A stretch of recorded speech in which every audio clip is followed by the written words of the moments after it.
তো বন্ধুরা, প্রথমে তোমরা আমার আইডলের আমার গুরুদেবের ভিডিওটি দেখো, তারপর আমি তোমাদেরকে ভিডিওটির ব্যাপারে বলছি। আগে তোমরা ভিডিওটি দেখো। महाराज जी, पूर्ण शरणागति किसे कहते हैं? दीक्षा लेने में एवं पूर्ण शरणागति में क्या अंतर है महाराज जी? दीक्षा तो पूर्ण शरणागति की प्रारंभिक सीढ़ी है। शरणागत का मन भगवान के चरणारविंद में समर्पित होता है, इसलिए वो प्रतिकूलस्य विसर्जनम, वो कभी इष्ट के प्रतिकूल मन से, इंद्रियों से, शरीर से कोई भी चेष्टा नहीं करता। श्री कृष्ण अनुकूलेन अपने आराध्य देव के सदैव अनुकूल आचरण करता है तो उसका शरीर समर्पित माना जाता है। वाणी के द्वारा नाम जप, नाम कीर्तन, भगवत लीला गुणानुवाद और हितकर मृदुवचन ये करते हुए वाणी से कभी अन्य का भरोसा न ले, केवल अपने इष्ट का भरोसा। वाणी से भी हमारी जबान किसी और के। তো এবার ভিডিওটির ব্যাপারে যেটা আমি বলতে চাইছি, ভিডিওটির মধ্যে একজনকে নোটিস করলে তোমরা, ভিডিওটির মধ্যে রয়েছে আমার আইডল বিরাট কোহলি। সে এসেছে আই থিঙ্ক ইন্ডিয়া পাকিস্তানের ম্যাচের আগের দিন কিংবা তার আগের দিন, আই থিঙ্ক, সঠিক আমি ডেটটা জানি না। তো আমরা সবাই ভাবলাম, আমিও অ্যাটলিস্ট আমিও এটাই ভেবেছিলাম যে ইন্ডিয়া পাকিস্তানের ম্যাচ দেখতে হয়তো এসেছে, বাট ম্যাচের মধ্যে তাকে দেখা যায়নি। রোহিতকে দেখা গেছে, বাট তাকে দেখা যায়নি।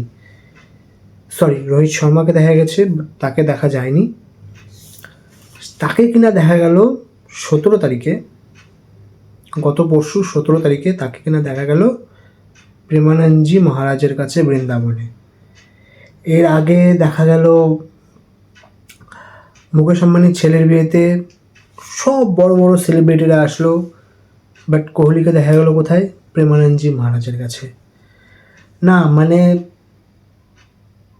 এই সময়টা যেসব সবাই লাইফটাকে এনজয় করে, লাইফে এদিক ওদিক ঘোরে ফেরে, এটা ওটা করে, বাট এই সময়টা আমাদের আইডল বা আমার আইডল সে কিনা প্রেমানন্দজি মহারাজের কাছে যাচ্ছে, গলায় তুলসীর মালা, কপালে তিলক নিয়ে ধর্মের দিকে যাচ্ছে। এতে দেখে আমার তো খুব ভালো লাগছে, কেননা এই দুনিয়ার সব কিছু মোহমায়া ত্যাগ করে সে এখন চলে যাচ্ছে ধর্মের দিকে। সে কিনা একবার সেই বলেছিল, আই এম নট পূজা পাঠ টাইপস, বাট সেই এখন মানে কি বলবো, বাট সেই এখন সেই ধর্মের দিকে যাচ্ছে, সেই পূজা পাঠ করছে, সে আদার্স সব ভিভিআইপির মতন স্পেশালভাবে না, সবার সঙ্গে বসে থেকে সে গুরুজির কথা শুনছে, গুরুজির বাণী শুনছে, নাম কীর্তন করছে। সত্যি আমাদের ধর্মটা খুব মহান। এরকম ধর্ম খুব অনেক ভাগ্য করে পেয়েছি, যেখানে একটি রুটলি মানুষকেও নরম করে দিতে পারে। সত্যি এটুকুই বলার ছিল, আর কিছু না।